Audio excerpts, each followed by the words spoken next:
안녕하세요. DJ 유리입니다. 오늘의 사연 시작해 보겠습니다. 안녕하세요. 저는 30대 후반 유부녀인데요. 고졸이지만 회계사 일을 하는 남편과 결혼했어요.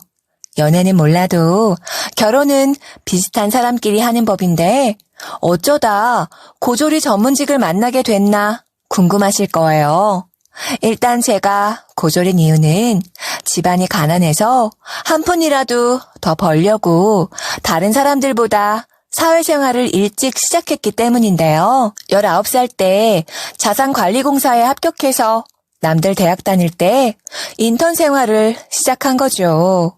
또 어린 나이에 정사원이 돼서 또래 여성보다 많은 돈을 벌고 있었어요. 거기에 재테크 공부도 하며 투자도 하고 있었으니 돈을 꽤나 모아놓고 있었습니다. 제가 이렇게 일 욕심이 많고 야망이 있는 만큼 남편도 저를 존경스러워했어요. 결혼 전에 남편이 저한테 프로포즈할 때 이런 말까지 해주더라고요. 여보, 당신 말고 다른 여자를 만나봤지만 당신만한 사람이 없는 것 같아. 당신처럼 현명한 여자랑 평생을 함께하고 싶어. 당신이라면 내가 사는 게 너무 지치거나 힘들 때 큰 힘이 될 것 같아. 남편이 제가 지혜로운 여자라며 꽃다발과 반지를 내미는데 어찌나 가슴 떨리던지 저도 남편이랑 같은 생각을 하고 있었거든요. 이렇게 삶을 사는 방식이 비슷하고 남편이랑 잘 맞았던 터라 바로 프로포즈 승낙하고 결혼까지 꼴이 날 수 있었던 건데요. 결혼 후에도 남편이 변하지 않고 절 존중해주고 시어머니도 절 예뻐해 주셨어요. 그런데 우리 집에서 가까이 사는 동서가 문제였죠. 자기가 박사라고 은근히 절 무시하는 것 같았거든요. 아무리 생각해도 동서가 절 무시할 이유가 없어서 착각이라고 생각했어요. 동서가 대학도 잘 나오고 다른 사람들이 보기엔 동서가 더 대단해 보였기 때문인데요. 게다가 동서가 자기 입으로 제가 너무 좋다며 저한테 자주 전화하고 놀러 왔었거든요. 제 집에서 놀 때마다 동서가 이런 말을 하기도 했어요. 교수님 밑에서 공부하고 연구하면서 힘든 일이 참 많은데 형님 덕분에 많이 이겨낸 것 같아요. 형님한테 배운 게 참 많아. 형님이 아니었으면 일하면서 애 못 키웠을 것 같아. 동서가 말만 그럴듯하게 한 게 아니라 올 때마다 밥 사주고 청소도 해줬어요. 그래서 저도 동서한테 고마운 게 참 많았는데요. 워킹맘이 애를 키우다 보면 놀러갈 시간도 없는데 동서가 오면 휴식 시간이 된 것 같았죠. 동서도 애들 데려와서 우리 애랑 어울리면서 친하게 지내니까 뿌듯하더라고요. 이게 바로 모두가 원하는 화목한 가정의 정석 아니겠어요? 그러다가 동서에게서 기분이 쎄해지는 말을 듣게 됐어요. 그날도 동서가 놀러와서 집에서 차 한잔 하고 있었는데요. 동서가 갑자기 저한테 이런 질문을 건네는 거 있죠. 그런데 형님은 퇴직 안 하세요? 아주버님이 잘 버니까 사표 내도 될 것 같은데 차라리 관두고 집안일 하세요. 저의 자격지심 때문일까요? 기분이 은근히 나빠져서 퇴직 안 할 거라고 했죠. 남편이 아무리 잘 벌어도 계속 일하고 싶다고 대답했는데요. 이때 동서가 웃으면서 이러는 거예요. 이야, 대단하네요. 저라면 그만둘 텐데 애 키우기 힘들잖아요. 안 그래도 학교에서 연락 왔다면서요? 형석이 아직 한글도 안 뗀 거 큰 문제라고. 그러다 큰일 나면 어쩌려고 그래요? 듣는 순간 기분이 언짢긴 했어도 동서 말이 맞긴 했어요. 우리 아들 형석이가 이제 초등학교 1학년인데 한글을 못 뗐거든요. 그 이유는 저희 두 부부 어린 시절 때문에 그랬어요. 우선 저 같은 경우는 집안이 가난해서 과외를 받은 적이 없었거든요. 그래서 어렸을 때 남들보다 뒤처진 경험이 있었어요. 원래 승부욕이 타고나서 자연스럽게 혼자서 공부하게 되더라고요. 반대로 저희 남편은 어렸을 때 엄청 강요받았다고 해요. 공부 안 하면 뭐라 하고 성적 떨어지면 잔소리하니까 그게 스트레스였다고 하는데요. 그래서 저희 부부가 애한테 뭘 가르치려고 하지 않고 자연스럽게 배우도록 놔둔 거예요. 그 결과 아들이 공부에 관심이 없어져서 말은 잘하지만 한글을 잘 못 쓰게 되더라고요. 초등학교 보내면 나아질 줄 알았는데 선생님이 학교로 절 불러서는 이런 말을 하는 거 있죠. 형석이 어머님, 형석이가 좀 부족한 부분이 있는 것 같아요. 한글을 몰라서 수업을 잘 못 따라오더라고요. 자꾸만 질문하는 바람에 수업에 방해가 돼서 어머님 불렀어요. 혹시 따로 한글 교육시키는 게 있으실까요? 저는 따로 교육시키는 게 없다고 했어요. 그러자 선생님께서 학원에 다니게 하거나 부모님이 가르쳐 주셔야 한다고 하더군요. 저는 염치 없지만 학교에서 받는 방과 후 수업 같은 건 없냐고 물어봤어요. 그랬더니 도움반 애들이 듣는 수업을 얘기해 주시더라고요. 도움반이면 일반 학교 내에 있는 특수반 말하는 거잖아요. 거의 우리 아들을 특수반 아이처럼 말해서 당황스러웠어요. 제가 그 기분을 그대로 드러내니 선생님께서 이리 대꾸하셨죠. 기분 나쁘셨으면 죄송해요. 제가 생각해도 옛날이랑 많이 달라졌더라고요. 어머님도 요즘 애들 사교육 수준 아시잖아요. 저도 가끔 무서울 정도로 너무 빨라서 걱정되는 마음에 드리는 말씀이에요. 선생님 말이 맞아요. 요즘 애들이 오죽 빨라요. 영어 유치원 다니면서 벌써부터 영어로 자기소개하는 애들인데 한글을 못 대다니 선생님이 신경 좀 쓰셔야 한다 조언해 주신 거 생각해보니 동서가 틀린 말을 하는 것도 아니었어요. 그래서 동서한테 화내려다가 금방 이성을 되찾았어요. 마냥 기분 나빠할 만한 일은 아닌 것 같아서 그날 자연스럽게 동서에게 물어본 거죠. 그러게 내가 가르친다고 가르치는데 형석이가 관심이 너무 없네. 차라리 학습지를 끊을까? 동서 생각은 어때? 이런 식으로 아이 교육 상담을 하며 넘겼었는데요. 저는 아무것도 모르고 동서가 해준 조언대로 아이 학습지 회사를 검색해봤어요.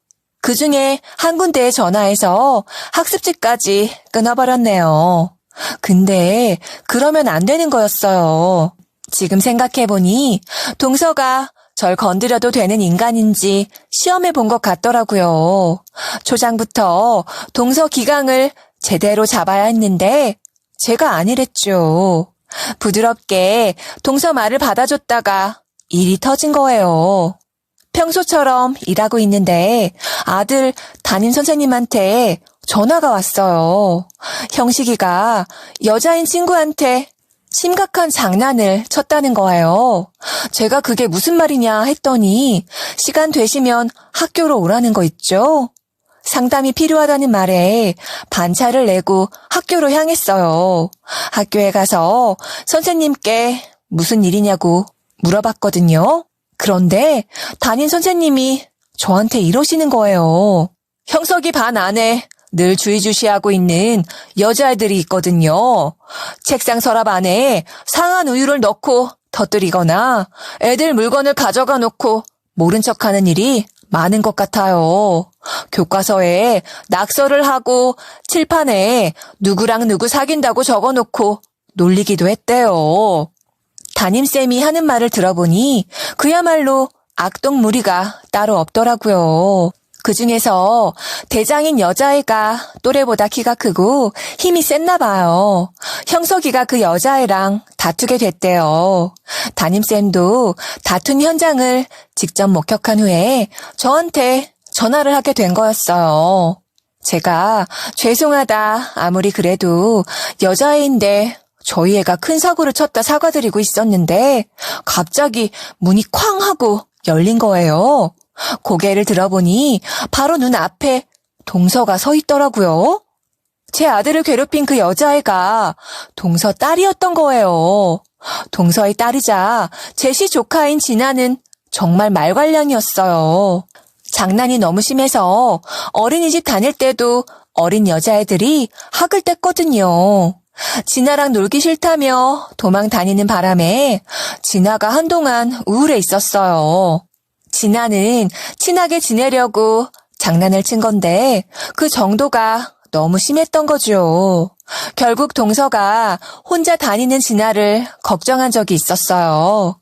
이제 곧 초등학교 들어가는데 거기서도 애들이 안 놀아주면 어쩌나 고민하더라고요. 그래서 제가 먼저 손을 내밀어서 제안해봤어요. 동서, 그럼 이렇게 해보는 건 어때?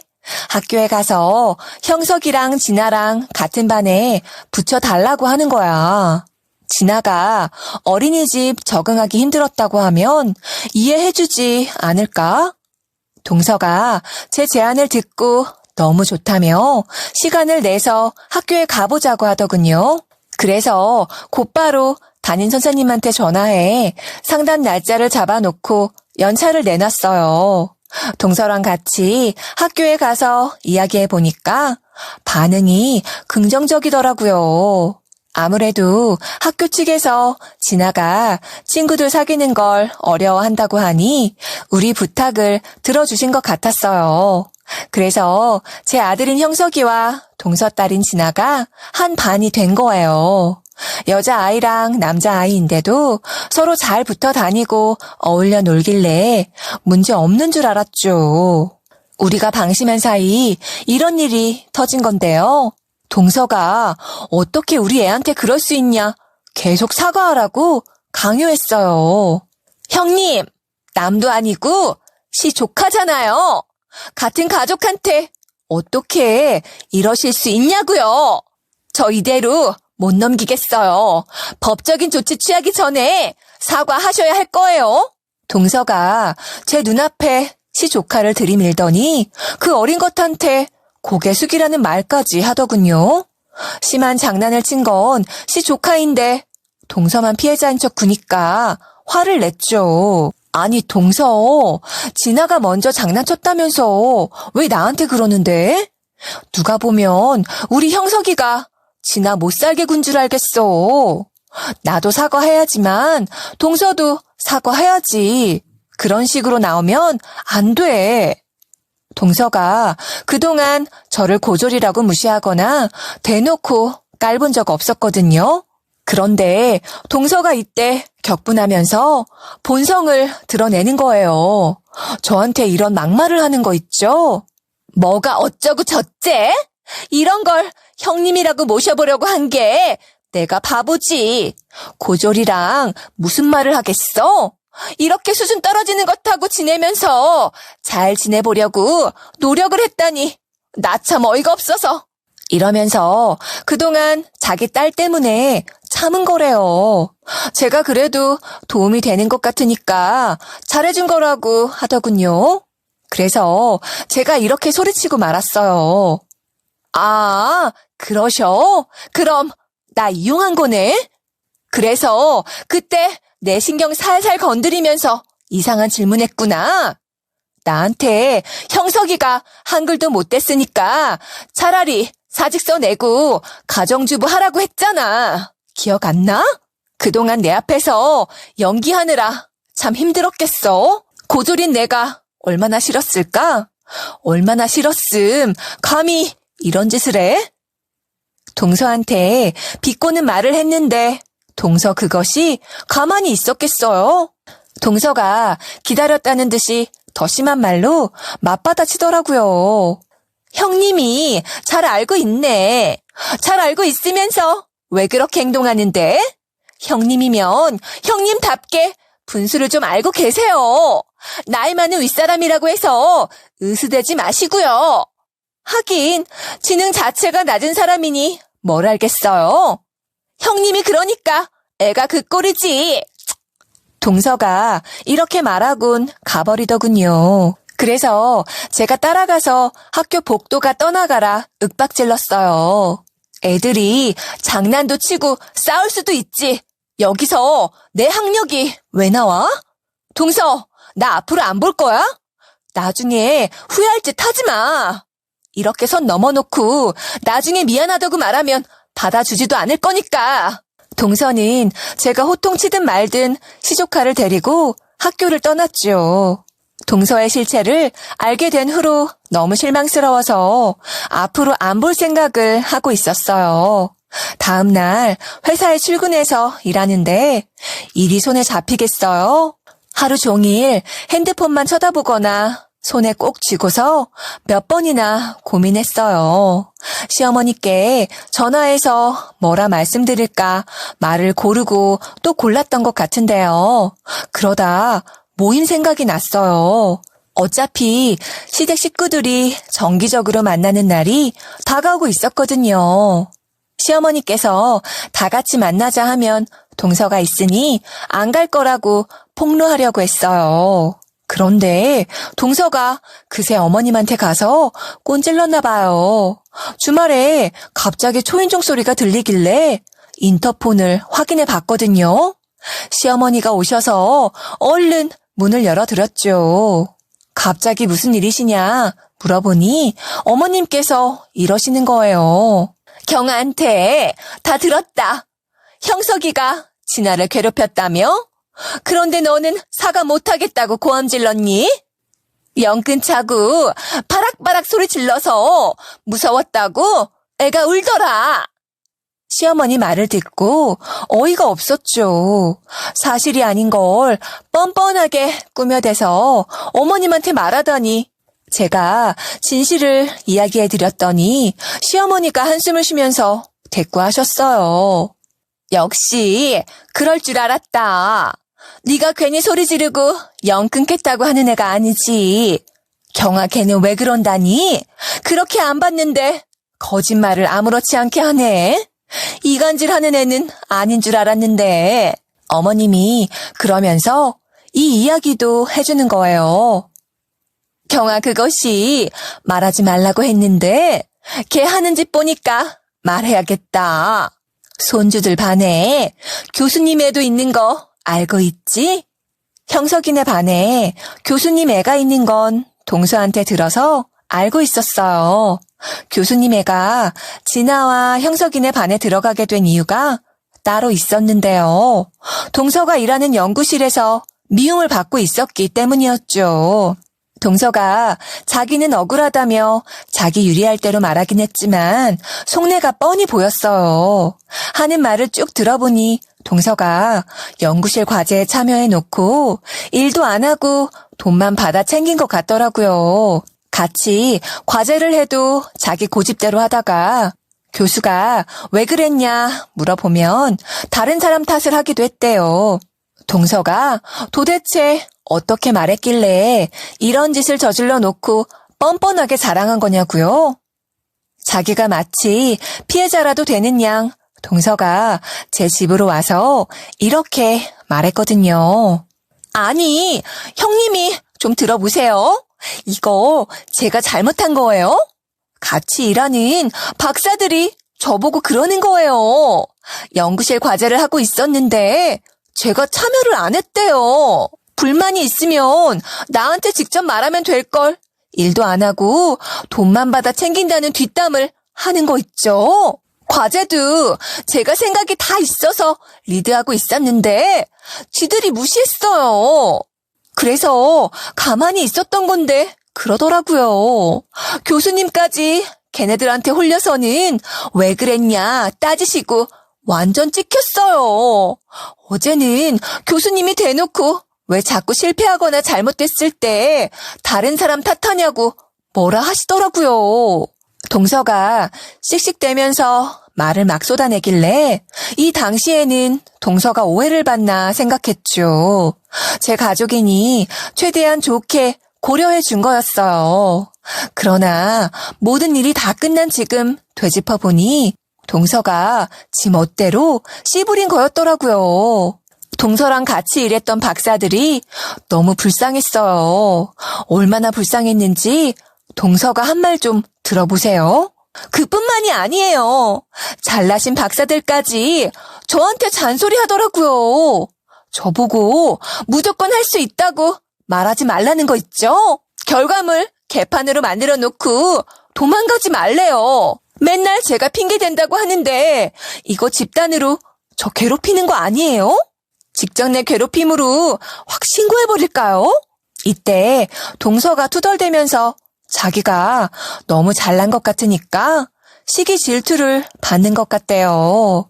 같이 일하는 박사들은 물론 교수한테도 찍혀서 너무 괴롭다고 하더라고요. 저 같으면 다시 열심히 해볼 생각만 할 텐데 동서가 참 대단해 보였어요. 눈에 불을 켜고 연구해볼 계획도 안 세우고 어떻게 하면 예쁨 받을지 연구해봤대요. 그러면서 이런 얘기를 해줬었죠. 안 그래도 교수님이 밥 먹다가 자녀분 이야기를 해주시더라고요. 교수 따님분이 경계성 지능이래요.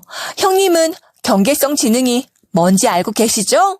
경계성 지능은 지능 지수가 71에서 84인 사람을 말하는데요. IQ 70 아래면 지능이 부족하다고 판단돼 특수학교라도 보낼 수 있지만 교수 딸내미는 그것도 아닌 것 같았어요. 동서가 교수 눈에 띄려고 싸바싸바 하다가 이런 말을 들었대요. 우리 애가 75 정도의 애매한 지능을 가지고 있어서 특수학교에서도 받아주지 않더라. 게다가 겉으로 보기에는 멀쩡해 보이니 특수학교에 보내고 싶지도 않아. 고민 끝에 결국 일반 학교에 보냈는데 애가 친구들이랑 못 어울린다는 거 있지? 담임 선생님이 불러서 학교에 가보니까 우리 애 교육이 힘이 든다네. 수업 시간에도 방해가 돼서 학교를 옮겨야 한대. 오죽했으면 교수가 자기 밑에 있는 박사들한테 하소연을 했겠어요. 많이 답답했는지 한숨을 푹푹 쉬면서 밥을 먹었다고 해요. 동서는 이때를 놓치지 않고 잘 보일 준비를 한 거죠. 안 그래도 교수가 동서를 다른 랩실로 보내려고 하는 등 자르려는 조짐이 보여서 동서가 점수 좀 따보려고 했나 봐요. 박사들이 숙연하게 고개 숙이고 있던 그때 동서가 입을 열었다고 해요. 교수님, 그럼 자녀분 우리 학교로 보내세요. 저희 딸이 반에서 대장격이라서 애들 꽉 잡고 있어요. 교수님 애가 오면 우리 애가 잘 봐줄 거예요. 저희 애 진짜 착한 애거든요. 동서가 이런 이빨린 소리를 해대니 고민이 많았던 교수가 눈빛이 흔들렸다고 합니다. 한참을 망설이다가 동서를 쳐다보며 재차 물었다고 하는데요. 진짜로 그래도 될까? 당연히 전학은 받아줄 테지만 같은 반으로 배정 못 받으면 어쩌지? 그럼 말짱 도루묵아냐? 동서가 이날 무슨 방법이 있는 것처럼 굴었다고 해요. 아주 당당하게 자기 가슴 팍팍 쳐대면서 말했다는 것 좀 들어보세요. 걱정하지 마세요. 제가 그 학교 꽉 잡고 있습니다. 교수님은 아이 전학 보낼 준비만 하세요. 나머지는 제가 알아서 다 해결하겠습니다. 동서가 그동안 한 짓이 있으니 교수도 못 믿었을 거예요. 그런데 마지막 썩은 동아줄이라도 잡는 심정이었는지 교수가 동서 말대로 따랐다고 하죠. 진짜로 우리 애들이 다니고 있는 학교로 보낼 준비를 한 건데요. 동서가 학교에 가서 어떻게 했냐 궁금하실 텐데요. 정말 무식하게 했더라고요. 제 집에 와서는 갑자기 학교에 전화 한 통 해야겠다고 하더군요. 학교 선생님이 전화를 받자마자 다짜고짜 면담하자고 했다고 해요. 선생님이 중요한 행사 일정이 있어서 안 된다고 해도 전화로 아주 떼를 썼어요. 왜요? 왜 안 되는데요? 잠시면 되잖아요. 무슨 행사길래 그러세요? 애들 교육보다 더 중요한 행사가 있어요? 네? 말해보세요. 그래서 어쩔 수 없이 선생님이 빠른 시일 안에 면담 일정을 잡아줬다고 하죠. 동서가 그 날짜와 시간에 맞춰 학교에 가서는 뭐라 했는지 아시나요? 저희 애랑 교수님 애랑 붙여주세요. 어려울 것 같아도 해주세요. 교수님 애가 괜히 전학 온 것 같으세요? 이것도 전부 다 선생님을 위한 거라고요. 선생님도 교수님께 잘 보여서 팔자 좀 펴보세요. 왜 이런 기회를 날리려고 하세요? 동서가 이렇게 같은 반에 붙여달라 떼 쓰다시피 매달렸다고 해요. 이미 동서애랑 제 애를 한 반에 붙여준 선생님이 처음엔 안 된다고 했지만 학교 측도 어쩔 수 없이 들어준 것 같아요. 저는 이 말을 전해 듣고 입이 떡 벌어지고 말았습니다. 동서는 원하는 걸 얻기 위해서 무엇이든 다 하는 사람 같았죠. 자기 명예, 돈, 지위 이런 걸 얻으려면 그 과정에서 얻는 수치 같은 건 아무것도 아닌 사람 같았어요. 어쩌면 수치심을 아예 못 느끼는 걸 수도 있죠. 이런 일이 있었기 때문에 우여곡절 끝에 교수의 동서의 제 애가 이렇게 한반이 된 건데요. 전부터 이 사실을 알고 있었는데 시어머니께서 제가 모르고 있었던 근황을 알려줬어요. 경아가 그러던데 진아가 교수애를 잘 봐주기는커녕 심하게 장난을 쳤다고 하더라. 대놓고 모자란 애라며 놀려대고 교수애랑 같이 놀려는 애들한테 뭐라 했다고 하던데 그것 때문에 돌아버리겠다고 하더라. 아직 교수는 모르고 있대. 갑자기 자기 딸이 다치고 돌아와서 많이 놀랐다고 하던데 경아 그녀는 자기 애가 그랬다고 말도 못했다는데 아휴 이걸 어쩜 좋니? 안 그래도 동서만 생각하면 속이 부글부글 끓는데 약점을 알게 된 거죠. 저는 옳다구나 하고 언젠가 쓰일 것 같아서 동서의 약점을 손에 쥐고 있었어요. 시어머니는 제가 당한 사실을 전부 다 알고 있었기 때문에 동서를 가만히 안 둘 거라는 걸 알고 있었나 봐요. 제 눈치를 보시면서 이리 물으시더라고요. 경아, 그것을 어쩔 거냐? 어떻게든 해코지 하려고? 괜히 복수하려고 나섰다가 너만 피곤해지고 힘들어지니까 조심해라. 현명하신 어머님은 이미 제 편이셨어요. 동서 그것을 적당히 혼내주고 저는 타격 안 받게 하라더군요. 동서에게 틈을 주지 말래요. 틈을 보여준 순간 무시하고 헐뜯는 인간이라고 하셨어요.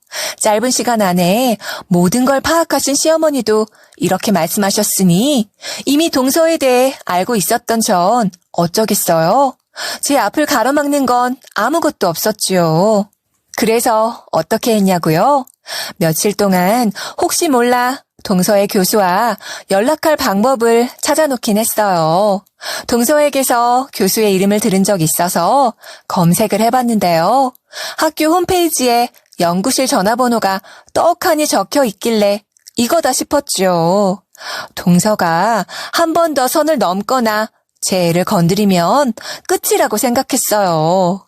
그래서 시어머니한테 전화해서 이리 말씀드렸어요. 어머님, 아무래도 저랑 동서 일 때문에 시댁 모임은 생략하시는 건가요? 안 그러셔도 돼요. 오히려 저 동서 만나고 싶어요. 아니, 만나야 해요. 해야 할 일이 있거든요. 이 말과 함께 시댁 식구들 모아놓고 식사 자리 좀 갖자고 해봤습니다. 제가 동서 그것을 정신 좀 차리게 해주겠다고 하니 어머님이 제 말을 들어주셨어요. 제 전화를 끊으시더니 시댁 식구들한테 문자나 전화를 했나 봐요. 몇 분 뒤에 시어머니께서 다시 연락을 하셔서 저한테 알려주셨어요. 오랜만에 얼굴 좀 보자는 핑계 대면서 시댁 식구들한테 모이자고 했다. 동서 그것도 온다고 했으니까 네 계획대로 한번 해봐라. 어머님이 그러는데 시댁 식구들 전부 다 된다고 했대요. 저희가 매달 마지막 주 토요일 날 1시에 만나거든요. 그래서 가족들을 전부 다 수용할 수 있는 큰 식당을 예약했어요. 약속 시간이 되자 그 식당으로 시댁 식구들이 하나 둘씩 모이기 시작했죠. 이제 자연스럽게 어울리며 동서가 어떻게 하나 지켜봤는데요. 동서는 저를 보고선 인사도 안 했어요.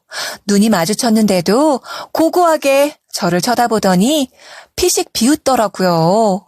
저한테 시비 걸면 언제든지 준비해둔 걸 꺼내놓으려고 마음먹고 있었어요. 그런데 동서가 잠잠하더라고요. 바로 그때 아들이 학습지를 들고 오더니 저한테 이게 뭐냐고 물어보는 거예요. 엄마, 월요일 날 학습지 선생님 오는데 이거 너무 어려워. 숙제 밀렸는데 엄마가 알려주면 안 돼? 아들 녀석이 식당까지 학습지를 갖고 와서 낑낑거리는 모습이 기특했어요. 그래서 제가 한글을 가르쳐주고 있는데 옆에서 동서년이 배꼽을 잡고 비웃는 거 있죠? 순간 정적이 흐르고 시댁 식구들이 전부 다 동서를 쳐다봤어요. 그런데 동서가 저한테 이러는 거예요. 머리에 든 것도 없는 게 생쇼를 하네. 역시 고졸이라서 그런지 애도 모자라게 태어난 것 같아. 아직도 한글도 못 읽으면 어떡해? 형님, 그냥 지금 학교 그만두게 하시고 특수학교 보내세요. 이러다 얘 영영 자기 이름도 못 쓰겠어. 이렇게 말하길래 빡이 돌고 말았죠. 진짜 가족이고 뭐고 그동안 쌓인 정이고 뭐고 그런 건 다 없어져 버리고 말았어요. 그래서 바로 자리에서 일어나서 시동생을 불렀는데요. 제 눈치를 보고 있던 시동생이 깜짝 놀란 표정으로 절 쳐다보길래 따라오라고 했어요. 시동생이 바로 따라오자 동서가 난리치는 소리가 다 들리더라고요. 저것이 어디서 명령질이야? 형님이면 다야? 나이 많고 장남한테 시집 온 게 무슨 유세냐고. 잘난 거 하나도 없는 게 어디서 지랄이야? 당신은 왜 그걸 또 쪼르르 따라가고 있어? 저는 동서가 뭐라 하든 간에 싸그리 무시했어요. 동서가 안 보이는 곳까지 시동생을 데려가서는 팔짱 끼고 노려봤는데요. 그런데 시동생이 손으로 얼굴을 가리면서 말했어요. 형수님, 제가 정말 죄송합니다. 형수님 뵐 면목이 없네요. 진아 엄마가 원래 저런 사람이 아니었는데 점점 변한 것 같아요. 시동생은 최근에 동서의 실체를 알았다고 하더라고요. 착각이라고 생각했지만 알면 알수록 이기적이고 못된 여자인 것 같다고 말하길래 제가 교수 얘기를 꺼냈어요. 그러자 시동생이 어떻게 알았냐 물으면서 눈이 휘둥그레졌는데요. 시동생도 교수 애가 진아 때문에 힘들어하고 있는 걸 알고 있었던 거죠. 그래서 제가 따로 저장해둔 연구실 전화번호를 보여주면서 말했어요. 교수님한테 다 말씀드릴까? 전부 다 말씀드리면 동서도 그쪽 업계에서 매장 당하고 정신 차릴 거 아냐. 난 이대로 못 살아. 나는 무시당해도 우리 애가 무시당하는 건 못 참겠거든. 그랬더니 시동생이 쩔쩔매면서 저를 붙들고 이러더라고요. 형수님, 이러지 마세요. 진아 엄마가 아무리 미워도 그러시면 안 돼요. 저희 진아 좀 생각해 주세요. 교수님이 학교 찾아가면 우리 진아는 어떡해요? 시동생이 시조카 얘기를 꺼내면서 한 번만 봐달라며 동서는 자기가 어떻게든 말려보겠다고 하더군요. 그동안 가만히 놔둬서 미안하다면서 자기도 동서가 무서워서 그랬다는 거예요. 뭐가 무서웠냐고 물어보니 시동생이 이러는 거 있죠. 형수님 앞에서는 진짜 친언니, 친동생처럼 굴더니 집에만 가면 얼굴빛이 싹 달라져요. 하루 종일 형수님 욕만 하는데 제가 오죽했으면 형수님한테 왜 그러냐, 악감정 있냐고 물어봤거든요. 그런데 진아 엄마가 고졸에 아무것도 아닌 애가 자기보다 돈 많이 벌고 남편 직업도 더 좋아서 열받는데요. 그 말을 듣고 있는데 정상이 아닌 사람 같았어요. 오랫동안 연구하고 제자리 걸음하고 있는 사람이라 그런지 자존감이 바닥을 친 것 같아요. 갑자기 화내고 질투하고 막말을 해대는데 이제는 이해하려고 해도 이해할 수가 없어요. 저도 이제 지친 것 같아요. 제가 그동안 알지 못했던 동서의 모습을 시동생이 말해주더라고요. 동서는 생각보다 음침하고 더러운 사람인 것 같았죠. 시동생도 그걸 파악했는지 골치 아프다며 저한테 부탁 하나를 했어요. 저도 이혼하고 싶은데 진아 때문에 참고 있어요. 진아만 아니었으면 저도 형수님께 어떻게든 해보라고 말씀드리고 싶을 정도예요. 하지만 진아가 걱정되니까 일단은 참아주세요. 오늘 진아 엄마 아무것도 안 했잖아요. 아마 괜찮지 않을까요? 시동생이 별일 없을 거라고 말하면서 중간에서 중재하겠다고 하니 지켜보겠다고 했죠. 하지만 시동생이 중간에서 중재하는 일은 찾아오지 않았어요. 자리로 돌아간 순간 일이 이미 벌어져서 열이 확 받아버리고 말았거든요. 정말 믿을 수 없게도 동서가 시댁 식구들 앞에서 우리 아들을 혼내고 있었어요. 제가 뭐 하는 거냐 물어보니 동서가 이리 대꾸하더라고요. 멍청하면 혼나야죠. 이 나이 먹도록 한글 공부도 안 하고 뭐 했냐고 혼 좀 냈어요. 그랬더니 울더라고요. 앞으로 열심히 공부하겠대요. 형님, 저밖에 없죠? 이런 일 누가 해주겠어요?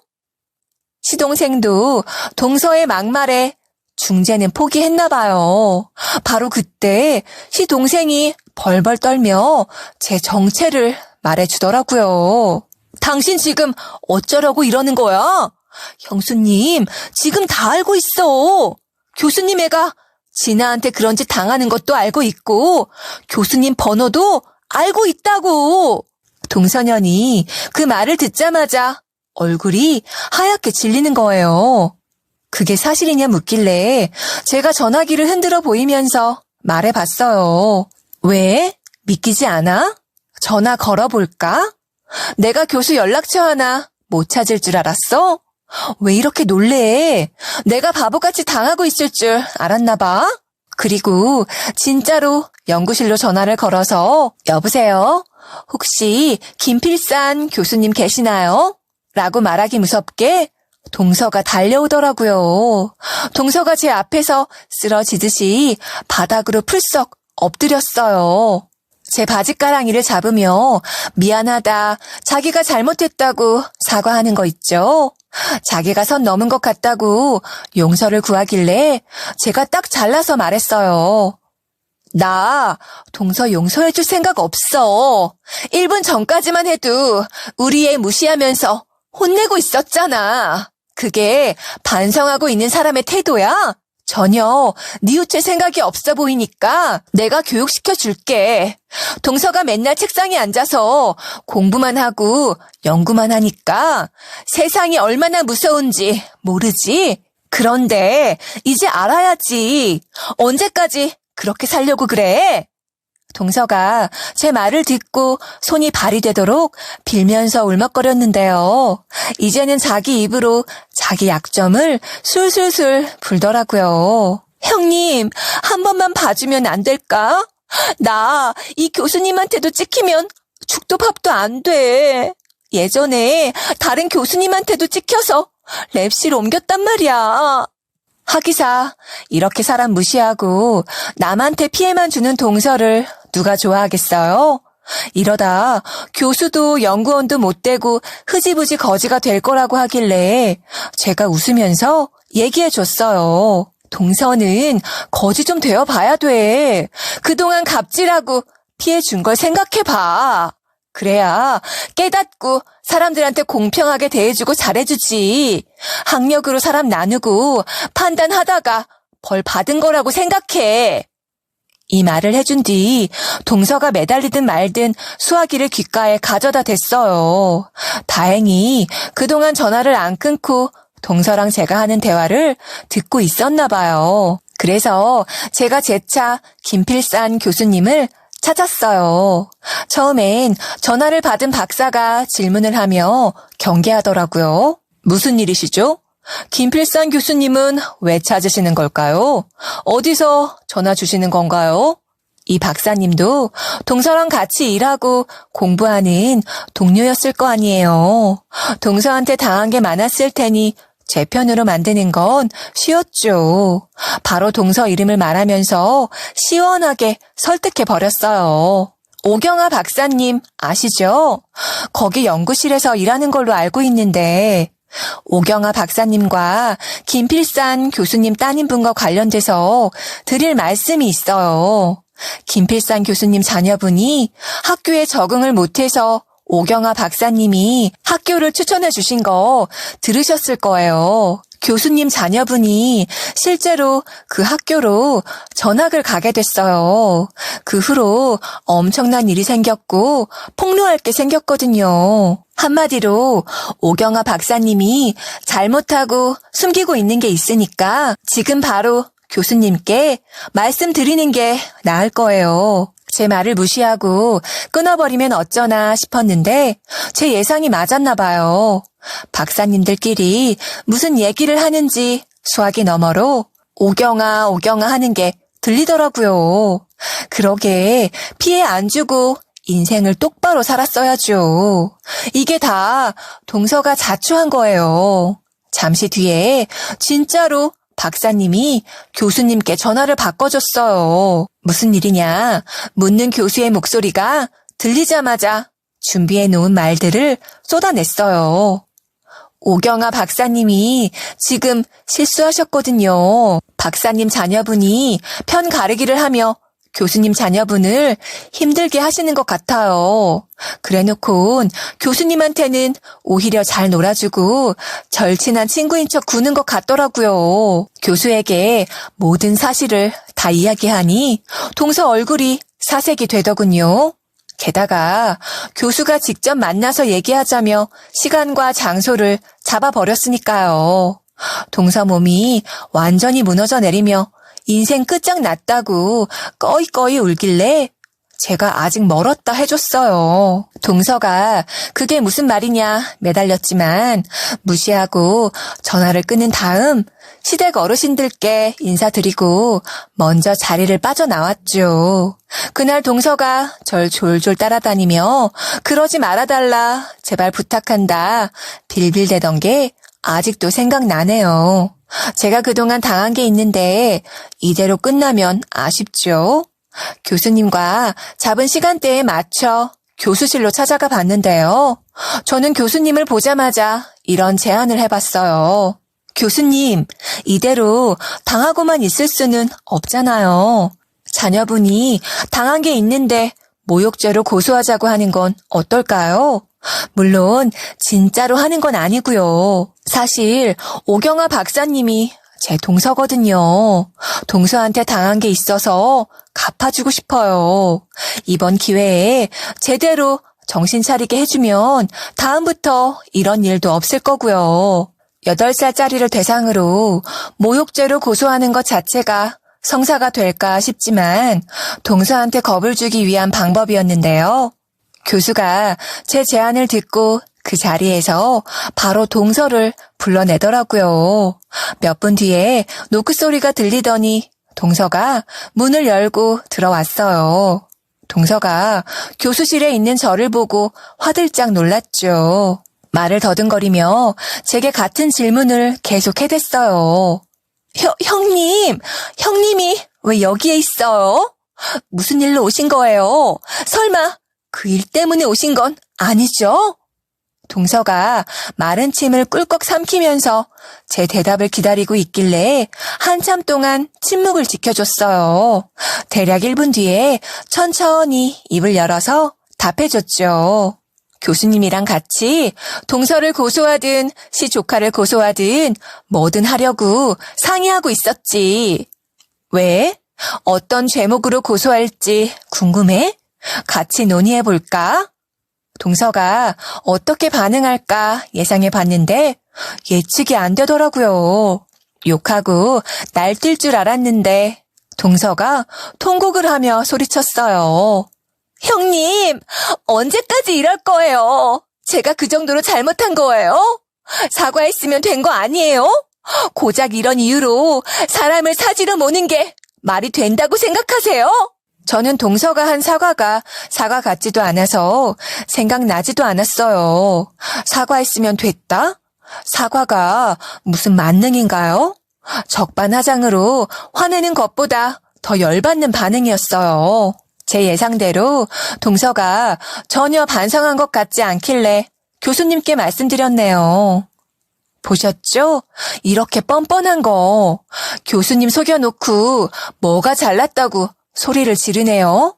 이런 사람이니까 애도 그렇게 잘하는 겁니다. 콩 심은 데 콩 나고 팥 심은 데 팥 난다잖아요. 저런 엄마 밑에서 자라니까 8살짜리 애가 순진하고 착한 애한테 그런 짓을 하는 거죠. 동서는 제 말을 듣고도 억울하다고 하길래 교수님께 사과했냐고 말했어요. 사과도 안 하고 당당하게 책상에 앉아 있었냐고 뭐라 한 거죠. 교수도 제 일침에 동의하는지 고개를 끄덕이며 그냥 넘어가면 안 되겠다고 했어요. 그랬더니 동서가 펄쩍 날뛰면서 저한테 호소하는 거예요. 형님, 우리 가족이잖아. 가족끼리 이러면 안 되잖아. 도대체 왜 이러는데? 사과했잖아. 앞으로 안 그러겠다고 사정했잖아. 내가 여기서 뭘 어떻게 하면 되는데? 저는 그런 동서에게 냉정하게 나가라고 했어요. 동서가 무릎 꿇고 빌겠다고 하길래 친히 막말까지 해줬죠. 이제 무릎 꿇고 빌어도 소용없어. 이제 벼랑 끝에 내몰리니까 사과하려고 그래? 동서가 진작에 양심적으로 행동했으면 이런 일 없었어. 잘못했을 때 바로 솔직하게 고백하고 사과했어야지. 출세하고 남들보다 잘나 보이려고 얌체 같은 짓을 해? 너한테 사과 받을 생각 없어? 동서한테 당한 피해자들끼리 복수하기 위해 연대 좀 해야겠으니까 나가라고. 제가 전곡을 찌르다 못해 동서 마음을 후벼 파버렸어요. 동서가 눈물을 뚝뚝 흘리더니 제 바지 가랑이를 붙들고 있더라고요. 그러다 저한테 매달려 봤자 효과가 없을 거라고 생각했는지 교수한테도 매달렸습니다.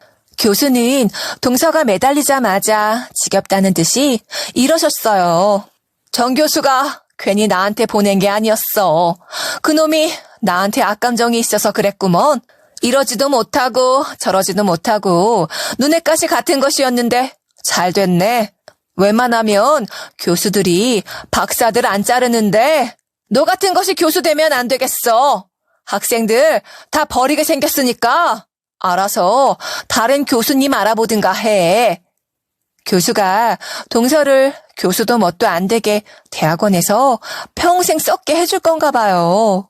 아주 살벌한 말들을 내뱉으면서 제일 악명 높은 교수님한테 보낼 거라고 하더군요. 버틸 수 있으면 버텨보라는 말에 동서가 발버둥 치며 소리쳤어요. 교수님이 저한테 어떻게 그러실 수 있으세요? 제가 교수님 밑에서 몇 년을 일했는데 너무하신 거 아니에요? 이제는 교수 넥타이까지 잡으며 난동을 피우니까 동료 박사들이 몰려와서 말렸어요. 결국 박사들 손에 끌려간 동서는 더 이상 볼 수 없게 됐는데요. 동서는 연구실에서 쫓겨나서 이 연구실 저 연구실을 떠도는 백수가 됐고 시동생과 피 터지게 싸웠기 때문이에요. 그동안 쌓인 게 많았던 시동생은 동서와 이혼하고 말았죠. 양육권은 시동생이 가져와 시동생이 딸인 진아를 키우게 됐어요. 진아가 시동생이랑 같이 상담도 다니며 교육 방식을 바꾸었더니 친구들을 대하는 태도도 많이 달라졌더라고요. 전과 다르게 친구들과 큰 소동 없이 잘 지낸다고 합니다. 오랜만에 시동생과 시조카인 진아를 보게 됐는데요. 예전에는 인사도 안 하고 정신없이 뛰놀고 산만하게 이것저것 관심을 보였거든요. 인사도 시동생이 시키면 겨우 하던데 180도 변해 있었어요. 진아가 절 보자마자 공손하게 인사를 하더라고요. 시동생 얼굴을 보니 고생을 많이 한 눈치라 응원했더니 저한테 이런 얘기를 해줬죠. 아유, 제가 고생을 하긴요. 이게 다 형수님 덕분이에요. 형수님 아니었으면 진아 엄마한테 못 벗어날 거예요. 진아가 표현 방식이 특이했던 것도 엄마 때문이었나 봐요. 이제 저랑만 지내고 좋은 선생님 만나서 상담도 받으니까 많이 좋아졌어요. 완전히 달라져서 새 딸 얻은 기분이네요. 시동생이 활짝 웃으면서 말해주는데 저까지 기분이 좋아지더라고요.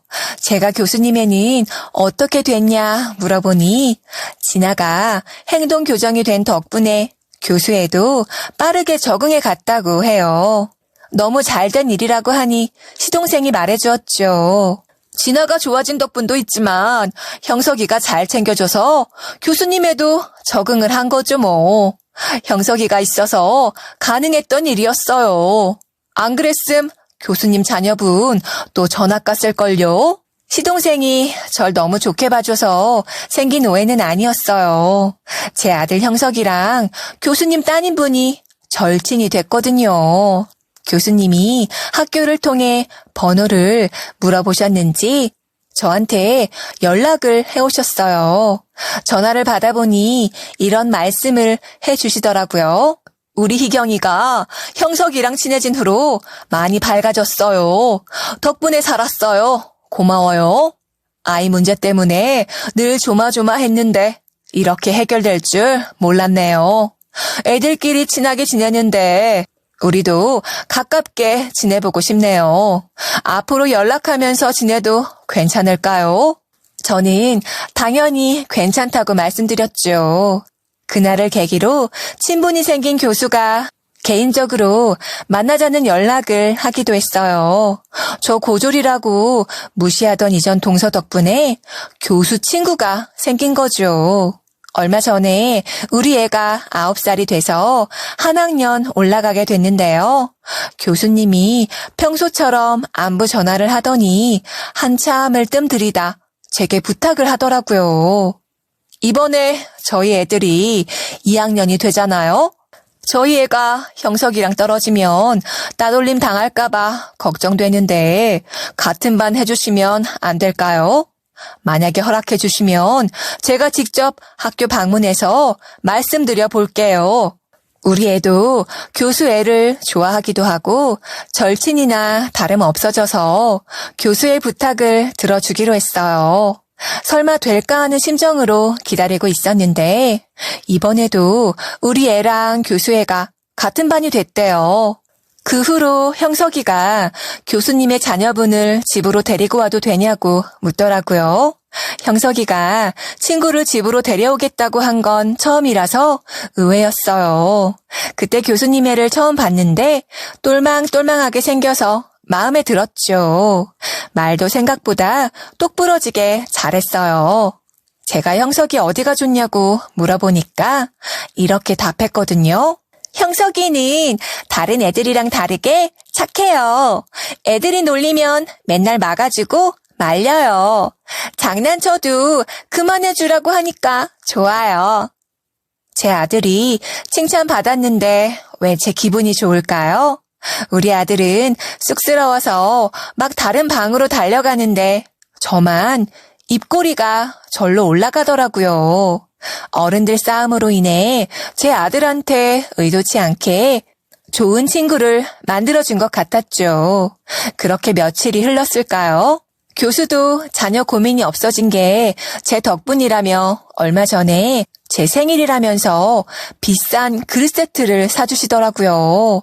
저는 그 그릇 사진을 찍어서 이전 동서에게 자랑하기도 했어요. 도대체 어떤 식으로 자랑을 했냐고요? 바로 이런 식으로 얄밉게 문자 보내버렸죠. 이거 봐봐. 이거 누가 보내주신 건지 알아? 바로 김필산 교수님이 보내주신 거야. 내가 너 덕분에 교수 인맥이 다 생겼네. 부럽지? 이걸 어쩌냐? 넌 이제 교수도 못 되고 평생 대학원 노예나 하고 있을 텐데. 이전 동서가 메시지를 읽더니 아무 말도 안 하더라고요. 번호를 바꿨을지도 모르지만 제 인생에서 이전 동서가 사라져서 너무 행복하다는 말을 남겨줬어요. 동서가 이 문자를 읽고 또 답장이 없네요. 아무래도 자기가 그때 왜 그랬나 후회하고 있겠죠? 그런데 지금 후회하면 어쩌나요?